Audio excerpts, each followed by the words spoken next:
Welcome in, everybody, to Fantasy Pros. This is the Fantasy Football Podcast. It is me, Joey P, Joe Pisapia, and today we're going to start looking ahead to the rankings for 2024 at the quarterback position. A very important position and a tough one this year to get right, especially if you are in Superflex leagues. Ooh-wee.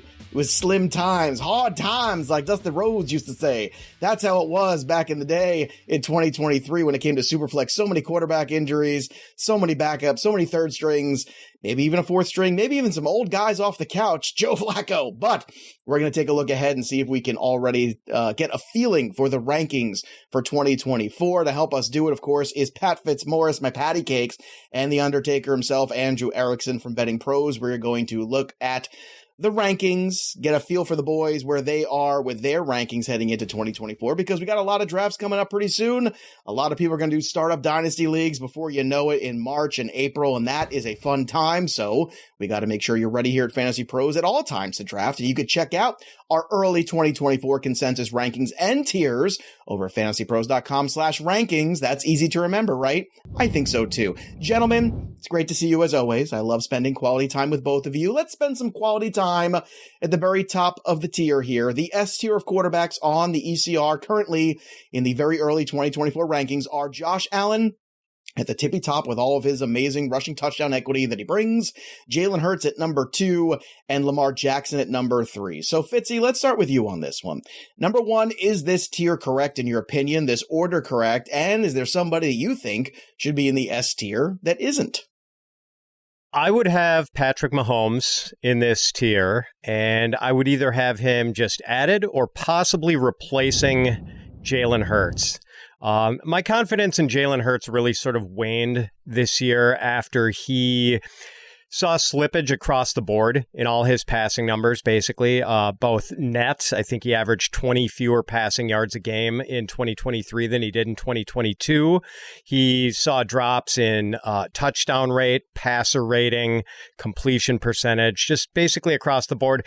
And he derived, 24.1% of his fantasy points came from rushing touchdowns. Mm-hmm. That's a lot, even if they don't ban the tush push, which I don't anticipate them doing. But it's still a lot to count on that. He had 15 touchdown runs. That was a league record. I think there's probably going to be a little bit of regression in that area, and we just didn't see him operate as anything close to an elite passer this year. Mahomes is going to be an interesting case. I think he just suffered from not having enough threats downfield to help out Travis Kelce. Rashee Rice was really good as a short area receiver, but he was like a catch and run guy, not someone who could get open downfield. Their vertical threat was Justin Watson. You've got to do better than that. And what happens if Travis Kelce retires and he and his brother Jason go out together and decide to conquer the sports media world? Then I guess we're not putting Patrick Mahomes in the S tier. But if Kelce stays and they draft a wide receiver with their pick late in the first round, someone like Keon Coleman, who's kind of a knockoff Mike Evans, who I really like, then by all means, Patrick Mahomes should be back in the S tier. Yeah, I know it might not, be the best situation next year for Jalen Hurts, as you mentioned, too. And if Jason Kelce retires, that tush push might become a little bit tougher. He's kind of the straw that stirs the drink on that play. Good point. Interesting points there, too, about Mahomes. Andrew, where do you stand on this S tier, too? Do you think Mahomes should be in it? Do you think Hurts should be out of it? Or just add Mahomes to this bunch? I think that Mahomes needs to be added to the bunch. And again, with Hurts, it's more until we see him not score rushing touchdowns, it's part of his game. We're not knocking Josh Allen. He scored 15 rushing touchdowns too. So that's the thing. It's until I see someone actually stop the tush push, not name the Buccaneers, I'm going to assume it's going to continue to keep on working. And the Eagles defense is still horrible. They played in a lot of negative game scripts this year, and Jalen Hurts still has A.J. Brown, Devontae Smith, Dallas Goedert. He's still loaded with a lot of weapons. He's got better weapons than Mahomes does. He's got better weapons than Lamar. He's got better weapons than all of the other quarterbacks in this tier. I'm being just totally honest. So I can't knock him out of S tier, even though I do understand some of the reservations that Fitz brought up. For me, with Mahomes, it's this is just the worst year we saw from him. Like this is such an outlier season. And it sucks because last year I was like, I'm going to fade Mahomes, no Tyreek Hill. And then he rubbed it in my face. And I was like, well, I guess I was wrong. He's just going to be good no matter what. And then this year he wasn't. He just wasn't good. I think he was good. I think his surrounding cast really did let him down. And that seems like kind of a cop-out. But if you watch the games, I mean, I don't know what more Mahomes could have done. Right. But, it was the same cast of characters except Juju Smith-Schuster was on. Like, did he really make that much of a difference? And Travis Kelce obviously played a lot better 2 years ago than last year. So I think they are like one piece away in terms of, okay, can we get someone that can just be Juju? Like, as bad as Juju was on the Patriots, like he almost had 1,000 receiving yards on the Chiefs. Well, I think Rice is that guy, don't you? That was helpful. Yes, but then if you're taking away Travis Kelce played much worse this year. Like he was horrible. He was not good. He was dealing with injuries, I think, throughout the year. I mean, he got hurt before week 1, and we never really saw him, I think, really healthy at any point, like maybe up to this point in the playoffs where he's a little bit more healthy. So I think they're just going to load up on weapons, though. I think they realize, like, hey, we tried to stretch it as much as we could with Mahomes. Like, what's the worst offense we can put around him? And this is what they did. And they're like, all right, we can't do this again. The worst offense was still a QB7 finish for Mahomes. Exactly. So, again, he's always been a top 5 guy, so he's going to be in the top 5 again. And I just can't. This is probably his buy low opportunity. If there ever was one for Mahomes, it would be after this year. Well, Lamar and Mahomes are still alive for the NFL playoffs, so make sure that you are heading to DraftKings Sportsbook, an official sports betting partner of the NFL playoffs, to make sure that you get your bets in on time. And they're bringing you at DraftKings an offer that'll help make the playoffs electrifying.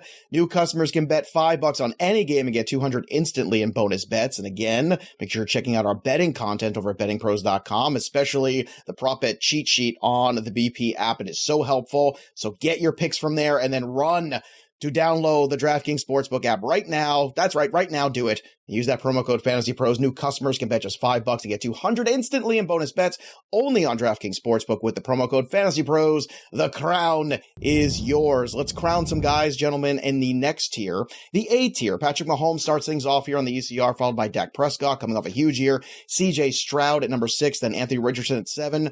Justin Fields at 8. Joe Burrow at 9. Erickson, I'm looking at this grouping, and a lot of young talent here. Richardson, Fields, Stroud, right? And I feel like Richardson's that guy that I circle, that I get very excited about, that I think we could be talking about in that top 3 tier, because maybe there's still some learning curve, but you talk about the weapons he might have. You also talk about the rushing equity he brings. He is a very exciting fantasy piece. So should I be a little bit more aggressive in rankings when it comes to Richardson? Because I feel like we should be. I agree. And I think there's always going to be some type of reservations with Anthony Richardson, but you have to take risks to get the reward. Like, that's what Anthony Richardson is. He's the ultimate risk reward proposition at the quarterback position. Yes, I get why he's ranked. I think me and Fitz both have him as QB6. Like, that totally makes a lot of sense. You just look at what he did on a points per game basis. He was averaging over 22 points per game in 3 games played.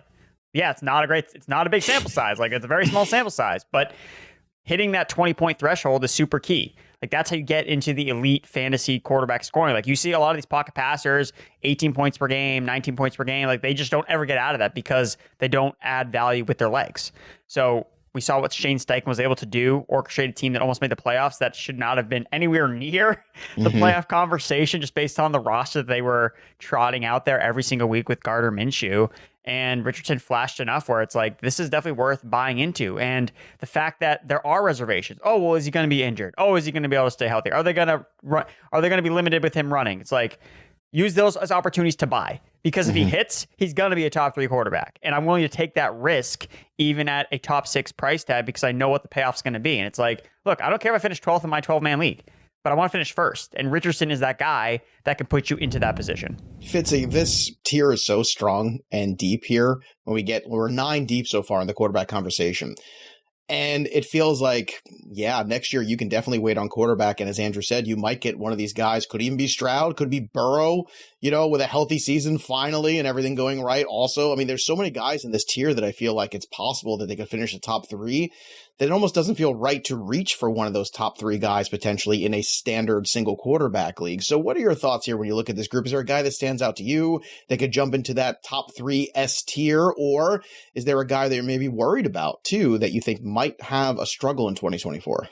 Yeah, first of all, Joe, agree with your point. Things really flatten out after quarterback 3 or quarterback 4 at all. Like, I don't think there's much separating QB4, QB5 from QB12, quite honestly. So I think patience is warranted when you're drafting quarterbacks. Like, don't be the first one to grab someone from this tier. Like, wait and let a few come off the board before you dip a toe in the pool. Although if I was going to be aggressive, I think Richardson would be the guy. Erickson mentioned, like, not a lot to go on. There were only 2 games he started and finished, but in those 2 games, 21.9 fantasy points and 29.6 fantasy points. He averaged 0.43 fantasy points per snap. And just to put that into perspective, Josh Allen, the leading quarterback scorer, averaged 0.36 per snap. So 0.7 or 0.007 better for Anthony Richardson. The great thing is, with his running ability, he didn't even get to play with Jonathan Taylor this year. And when they're together, like, if you're a defense going up against Patrick Mahomes, your base defense is the nickel, basically. That's never going to be the case against the Colts because you're too afraid of the running game. You need 7 up front to stop that. So that's going to make Richardson maybe a little more efficient as a passer than he would be otherwise. So really excited about him. You could make a case for CJ Stroud, like almost knocking on the door of the S tier. After what we saw from him in his rookie season, just so impressive. And there's room for growth. Like, he didn't get Tank Dell and Nico Collins together for too many games. And like, that's exciting. Just a magnificent rookie season, over 4,000 yards in 15 games and 273.9 passing yards per game over his last, So like 3rd in yards per attempt, 6th in passer rating, 1st in interception percentage. He was just fantastic and still room for improvements. Anyone who doesn't belong, I want to see where Justin Fields lands. You know, like, there's some potentially not great landing spots for him. I'd be happy with a landing spot in, say, Atlanta, where he gets to work with Kyle Pitts and Drake London. It all depends, like, where he goes, who his coordinator is, what sort of receivers he's throwing to. Because he still never averaged 200 passing yards in a game over a full season. So, like, he can run, but can he be a prolific passer in a new environment?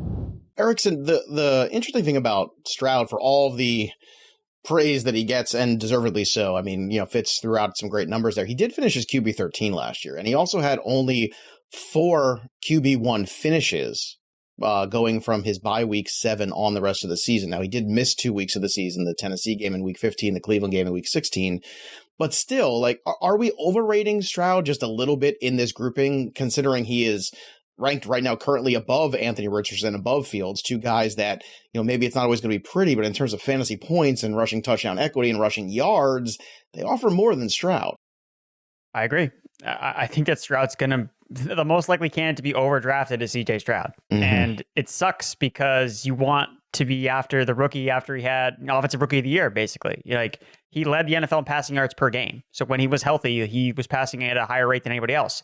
But when you look at that number, you're like, oh my God, like, it's just going to go up. It's like, that's not how success in the NFL works. Like, you don't just lead the NFL in passing yards, then, oh, well, now he's going to lead the passing yards again. And he's going to throw for even more yards. Like, maybe, but that isn't always the case. These teams, and this is like kind of like a buyer beware, where last year, Jacksonville's going to take the step. It's all going to happen. And what happened? It didn't happen. And everyone in Jacksonville was basically a fantasy disappointment for those reasons. So the Texans were free money last year. Not the case anymore. Now you have to pay for the upside that CJ Stroud showed that he could do. But given out that we opened up this tier as you're going to want to wait on some guys, which guys people are not going to want to wait to draft is CJ Stroud. Right. So unfortunately, like, I'm looking at the board right here. I'm like, I'm probably not going to have a lot of CJ Stroud. And that sucks because I know how good he is, but just based on he was still under 20 fantasy points per game. He is a pocket passer. Like, based on those types of kind of rules of thumb that you follow when you're drafting fantasy quarterbacks, like, it really is not going to make a lot of sense to draft him, because I think that when you look up, it's like, well, he was good, but not worth what you paid for him when you drafted him. And to Fitz's earlier point, too, when you're talking about the drop-off from QB4 to QB10 in that range, it's not a huge drop-off, so why risk that draft capital unless there's somebody you think is going to jump that tier into S, which, again, Richardson seems to be that guy that all three of us kind of agree on, and Shane Steichen, I think, is going to be very excited to have a healthy Anthony Richardson in 2024. Before we continue on, too, just a reminder, it is winter, so we're doing these early rankings, and that's the perfect time to make sure that your tires are on point. And if you need new tires for your car, Discount Tire is your go-to. They have exceptional service, and you get a 30% shorter average wait time, which is great, so you don't lose your whole day. You book online at discounttire.com, and they have this really cool feature, too, called Treadwell, which is an online tire buying guide that gives you transparency on tire performance, as well as personalized recommendations based on your location and your driving habits. Discount Tire is also the largest independent tire retailer in the country, so it has the biggest selection of tires and wheels. And here's a pro tip from the experts at Discount Tire. You can prevent wear and boost gas mileage even by keeping your tires properly inflated. Fitz did it just before the show. He pumped up his tires. He said, "I'm ready. Let's go," because tire pressure, he knows, supports the weight of your vehicle and is important to check for safety. So if it's been over a month since you last checked your tire pressure, stop by one of their local stores for a free tire safety and air pressure check. Discount Tire. Let's get you taken care of. Let's get the B tier taken care of, too. Justin Herbert at number 10, Brock Purdy at 11, then Kyler Murray at 12. Outside at 12, Jordan Love, who finished the season with a flourish. Then Tua Tagovailoa at 14, Trevor Lawrence at 15, Jared Goff at 16. So now we're starting to get into the back end of QB1 / where we're looking at Superflex quarterbacks. So, Fitz, when you're looking at this grouping here, is there a guy in this group that you're higher on than maybe the consensus right now, or maybe even lower on? I don't know if I'm way off consensus on any of these guys, but I would probably put Justin Herbert a tier higher. Okay. I think he deserves to be in the Burrow tier for sure. I mean, his yearly finishes in fantasy points per game among quarterbacks, QB7, QB2, QB15, QB10. I mean, we want to see him get back to the productivity of his first two seasons. But I think he can do that. Over 2020 and 2021, he averaged 292 passing yards a game and 2.2 touchdown passes a game, 23 fantasy points per game. That was glorious. And basically, this guy needs his pass catchers to stay healthy. And if the Chargers were to follow some of the mock drafts I've been seeing and draft Brock Bowers, add Brock Bowers to Keenan Allen and a healthy Mike Williams, and hopefully an improved Quentin Johnston, look out. So we'll find out in a second. Can't go anywhere but up, right, Fitzy? Yeah, exactly. Can't go anywhere but up. That's what we said last year, too, though, with Justin Herbert. It was can't get worse. Well, he did miss 3 games, Erickson, so I think that's the thing. Also, if we're talking about potentially all the rumors as we're recording this is that Harbaugh is getting closer and closer to that job, does that change your tune, maybe, Erickson, about your feelings about Justin Herbert? Yeah, I think the thing with Herbert that we need to acknowledge is it's been 2 bad years in a row. So when you're looking to draft or rank him, he has to be penalized for 2 back-to-back years. I get if you have 1 stinker, okay, that's fine. You kind of write it off, but it's all right, 2 bad years for Justin Herbert back-to-back. It's okay, what's going on here? Again, Fitz was mentioning 2020, 2021. 2022 is a bad year, Erickson. 4,700 passing yards, 25 touchdowns, 10 picks. He's finished his QB 12. He was playing with that rib cartilage injury, too, that he toughed it out where probably other quarterbacks would have missed time, and he was really gutting it out. Right, but then what happened last year? He got hurt again. Again, I'm saying this because I want the discount on Herbert. I like how he is here at QB 10 because I see that as value. And to me, it reminds me a lot of the fall we saw with Dak this past draft year, where Dak was going outside he was QB 12 in ADP because of Mike McCarthy. And it's if people are low on Herbert, he should be penalized again for the back-to-back years of not being great. But like you said, he's already been good. It's not going to be shocking if, Herbert's top 5 quarterback again. It's he's still good. We know that. So that's why I have Herbert, ranked right here at QB 10. But I think that he does deserve to go up in that tier because he's already done the elite stuff before. We've already seen it. And it's not he just has to pull it out of his magical hat. It's he's already done it before. Oh, I'm glad you said hat. I didn't know where he was going to pull it out of when he started that. Here's a question for you. You have Tua, who kind of faded down the stretch, and then Jordan Love, who ascended down the stretch. Who do you feel better about drafting, Erickson? Because these guys are back-to-back right now in the early ranks. Jordan Love, 100%. I think with Love, you look at what he did. This was his first full season as an NFL starter. And what did he do all year? Even in the beginning of the season, weeks 1 through 9, before he started to really turn it on, he was still scoring fantasy points. Like, it's crazy when you look at some of these younger quarterbacks like Hurts, like a Josh Allen, when they come in, they're kind of raw. We're not really sure what to expect for them, but somehow, some way, they score fantasy points. And what do you know? It's like a projector of how good they actually end up being. So the fact that Jordan Love scored so many fantasy points, finished the season on a strong note, he's a top 5 quarterback from week 10 onward. Their offense figured out how to score in the first halves of games. Like, the coaching, Jordan Love, everything started to mesh. And he didn't even do it with all he did was with rookies and second-year players. Like, he scored basically as many points per game as Brock Purdy, despite, look at the two surrounding casts. It's night and day. Like, but what we can look at as Jordan Love's cast could then become what the 49ers have around Brock Purdy. If Jaden Reed, if Christian Watson, if the tight ends, if these guys all take steps all together, like, Jordan Love is going to be someone that we're not high enough on. So I really like Jordan Love in this tier to make that jump.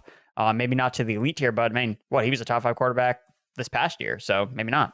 Yeah, QB 13, Fitzy. Love seems to me like the perfect spot to start drafting quarterbacks in Superflex. Like, I want to get some of these big time guys early if I can. Maybe I'll get Richardson as a discount. But if the draft doesn't go my way, like, Love, I think, is a great place to start. Maybe double up in this tier. You take Love, and then maybe Lawrence bounces back, or maybe Stafford or Cousins on a little bit of a cheap discount. But I know you're a tough grader when it comes to Packers.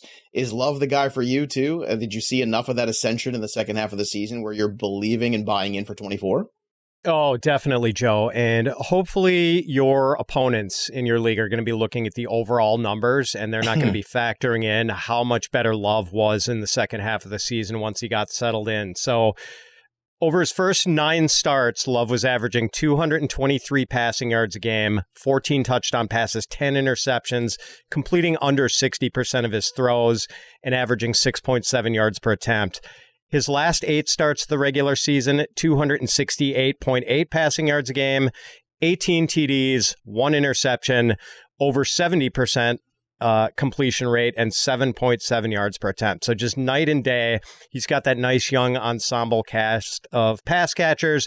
And Tua, meanwhile, totally the opposite thing. He was QB 20 from week 9 on. Like, the bottom kind of fell out there. Plus, he adds nothing as a runner. Like, Love isn't a prolific runner, but he adds a little bit of value there. Tua adds nothing, and you've still got those underlying concussion concerns with Tua. Yeah, certainly is. And look, if you want to get some extra help here with some of these rankings, see everybody's rankings, you can do that again at fantasypros.com/rankings. Also, the dissenting opinions tool is up and running too. So you could see Fitz's rankings against Erickson's for all the positions, or Derek Brown's against Erickson, or basically anybody against Erickson. That's what I'm saying. Anybody against Erickson, you could see them. But no, you could pit any expert against any expert and see where different people might differ on some of these potential quarterbacks, running backs, and wide receivers and tight ends too. And you're looking for early drafts. Look, we all know the process for a lot of you crazy people out there starts now. So we're ready for you, as always. So come hang out with us at Fantasy Pros. We got you covered. Now, this next tier, the C tier, is kind of it's an interesting mix. You've got veterans, you've got guys who might be coming off some good seasons unexpectedly, some guys coming off some not so good seasons with expectations, and then a couple quarterbacks that are young that we're thinking may or may not have what it takes to get the job done. So let's run through this grouping. Veterans, Stafford, Cousins, right? Then you have Deshaun Watson, question marks there. Aaron Rodgers, certainly question marks there. We'll see what kind of drugs he's doing in the offseason. Now, when it comes back here, we've got at 21, Geno Smith, at 22, Baker Mayfield, kind of inverting, right? Last year, we felt great about Geno's resurgence. This year it took a step back. This time it was the Baker Mayfield resurgence. Then Daniel Jones, who missed a lot of the season. Derek Carr, who certainly didn't have some great moments. And then Russell Wilson, who might be looking for a new place of employment. Then Bryce Young, Will Levis, and Kenny Pickett. So, Fitzy, this is a crazy little clump of quarterbacks here. And it's not even little. It's a big grouping here. So this is the super flex tier. Where do you go here early on, in your opinion, where you think I can make some money, I can get some value here with some of the quarterbacks on this board in this tier? Who are those names?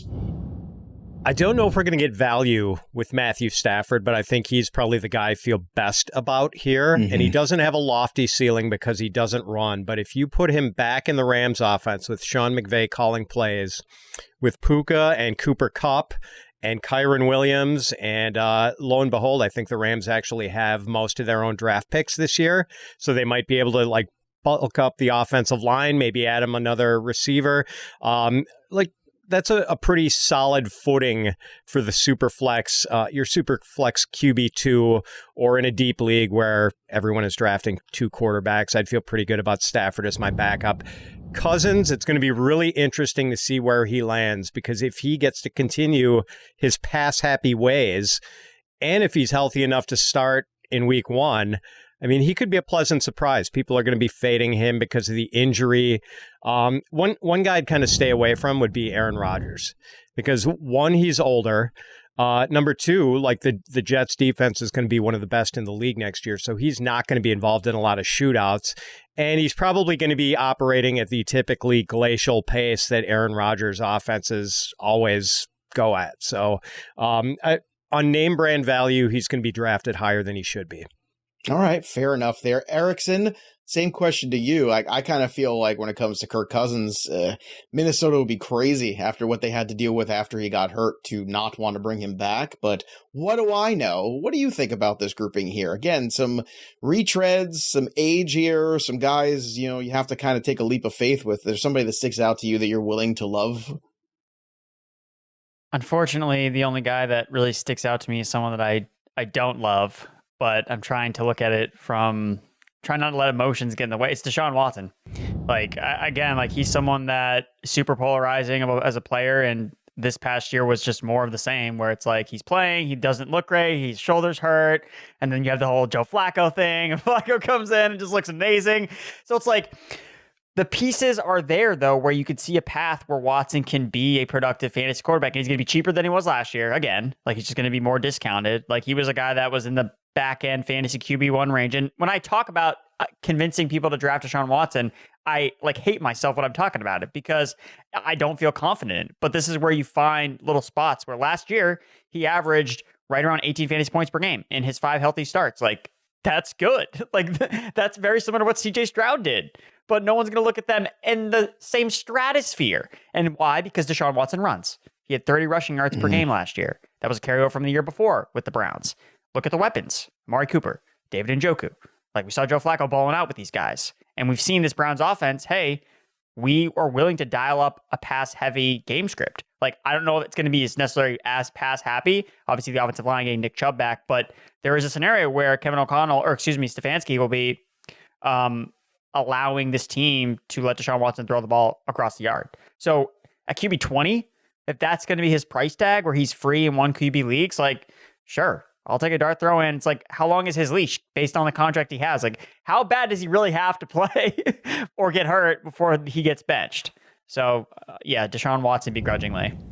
Yeah, makes sense to me. This is why I want to make sure I'm hitting the B tier really heavily in Superflex, because when it gets down to this group, I think it's just a lot of dart throws. And you could see things going well for Baker Mayfield after, last year, but you could also see regression there. There's so many unknowns, because the guy right ahead from Geno Smith, basically had that same story, last 2 years. So a lot of question marks in this tier, that's for sure. A lot of health issues as well.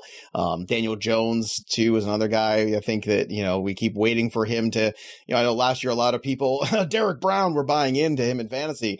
Didn't work out because, unfortunately, the health didn't work out. But still, at a certain point, we have to kind of, take Daniel Jones for what he is and say, okay, is he really a fantasy-worthy quarterback with all the deficits that the Giants might have yet again? And who knows where Saquon will land. Next tier, and the final tier we're going to talk about today, and then we're going to get to our little Would You Rather game, so stick around for that.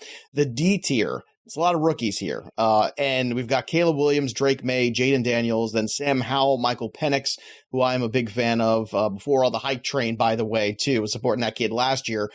Mac Jones, and then Aiden O'Connell. So I'll keep this simple. Fitz, who's the rookie quarterback? I know that we don't have a landing spot yet, but who's the rookie quarterback that you think is the most ready to make an impact regardless of where he ends up?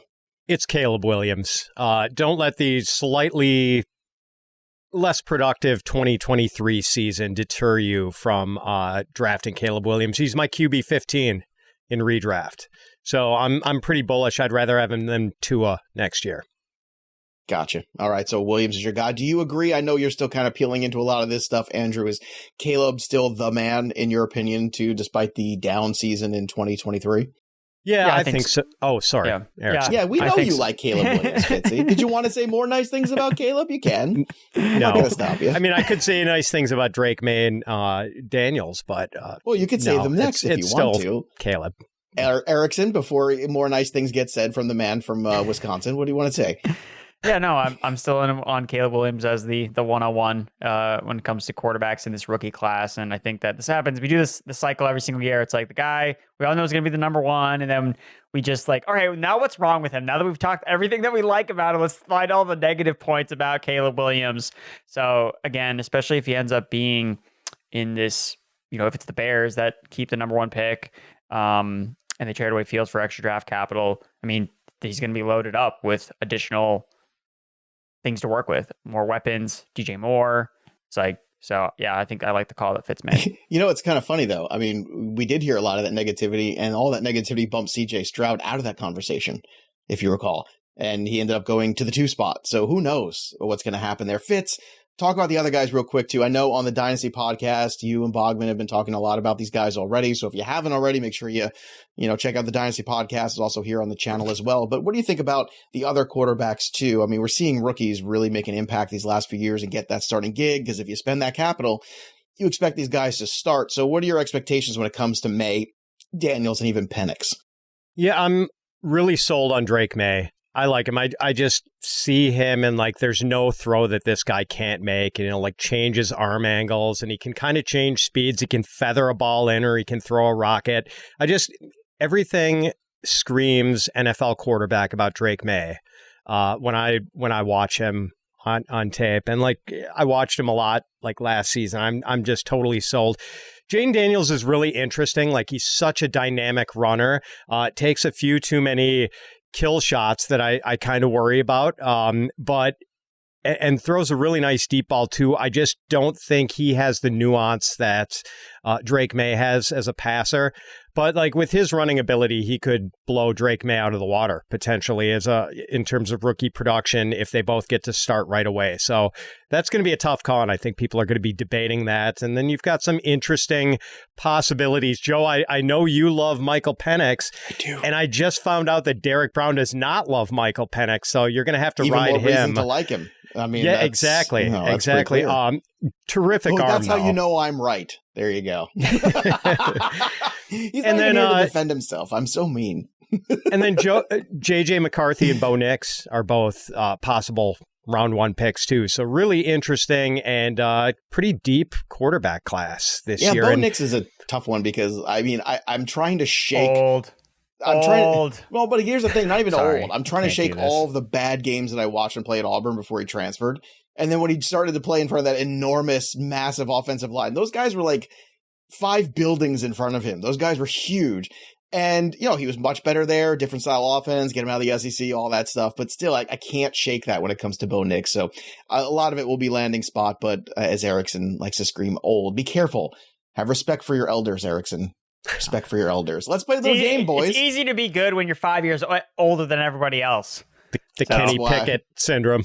I don't know. I don't know if that's the case, because, I mean, when we go out and we play our fantasy flag football game, you're going to see this old guy there, Yeah, because you got the experience on me. Is that what it is? Yeah. Oh, that's what it is. Fair. It's the experience level. By the way, watch out for those cuts that Andrew Erickson's got. He's got those happy feet. Let's get to a little would you rather. I'm going to throw 2 guys at you that are really close in the ECR. I want to get your opinion who you'd rather draft. Erickson, we'll start with you. Brock Purdy, the system quarterback, or Kyler Murray, the guy with all the legs and the guy that, at times last year showed you he was still Kyler Murray. Who would you rather have in 24? I'm going with Kyler Murray. Okay. Because Brock Purdy, I mean, he has like the highest touchdown passing rate of all time. It's like 7%. It's crazy. But again, still under 20 fantasy points per game. Despite the fact he's throwing touchdowns at a higher rate than anybody in NFL history, Mahomes level, he still has not cracked that 20-point threshold, which Kyler Murray did 2 years ago. So I'm taking the guy with the legs. All right, the guy with the legs. How about you, Fitzy? Who are you taking? I do have some reservations about Purdy, but I'm going to take him ahead of Kyler. I have Purdy ranked 1 spot higher. Yes, his touchdown rate has been maybe unsustainably high, but he also led the league in pass passer rating last year and yards per attempt. 9.6 yards per attempt. That's pretty good. Benefits from the play calling of Kyle Shanahan, not to mention having the trio of Brandon Ayuk, Deebo Samuel, and George Kittle to throw to. So I'm gonna go with Purdy. All right, let's get to that. I'll break the tie. I'll take Kyler Murray. I'm going to stick with the legs. Yeah. I'm a sucker for the rushing quarterback, but I feel you, Fitzy. All right, let's go to Aaron Rodgers or Kirk Cousins. Speaking of old guys, Fitz, who would you rather have in 2024? Cousins, for the reasons I outlined before about Rodgers, the slow pace and the good defense that's going to keep him out of shootouts. All right, Erickson, Rodgers, or Cousins? Well, they're both coming off torn Achilles. That's I don't really care what the timeline is necessarily. I think that both guys will be all set by the time that the season starts. But they're coming off two very different seasons where Aaron Rodgers had one of his worst seasons to date, his last year in Green Bay. He still hasn't thrown for a 300-yard game in like over 600 days. Meanwhile, Kirk Cousins, before his injury, led the NFL in passing touchdowns. Right. So Cousins was balling out. Aaron Rodgers was not. So I'm taking Cousins easily. 3 for 3, making a sweep on Cousins. All right, last one. I kind of pinned these two guys together early in their show, so now I'm going to hold your feet to the fire. Geno Smith or Baker Mayfield? Who would you rather have, Erickson? I'm going to go with Baker Mayfield because I think that Dave Canales doesn't go to a different team this time. I think he stays in Tampa Bay with Baker Mayfield. Dave Canales was originally the Seahawks offensive coordinator, left Geno and killed Geno's upside and gave it to Baker Mayfield. He left Seattle. He took the upside with him. There you go. Fitzy, how about you? Geno or Baker? Oh, man. I mean, obviously Baker had the better 2023 season. But, Joe, if you would have asked us this question a year ago, we would have looked at you like you had just passed gas. I mean, like, that's the crazy thing. And look, Geno still has that incredible wide receiver trio. Assuming, like, they don't release Lockett or anything like that, they're going to have DK, Jackson Smith and Jigba, and Tyler Lockett. Slight edge to Geno here, but like I have debated which of these two, like ranking these two guys, it's basically a tie. No, I understand. It is tough, and we'll see, what new head coaching brings to Seattle.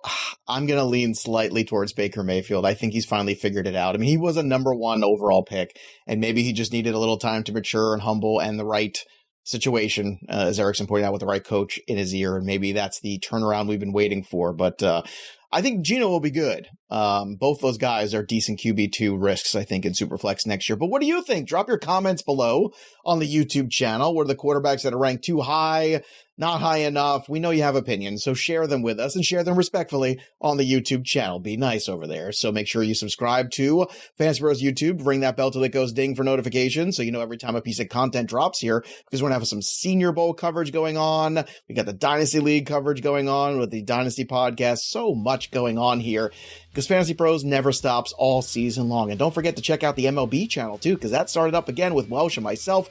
And of course, Betting Pros will have you ready for all of your Super Bowl wagers and of course your AFC and NFC championship games this week as well. That'll do it for us. But the story of the game goes on for Andrew Erickson and Pat Fitzmaurice. I'm Joey P. We'll see you next time, kids.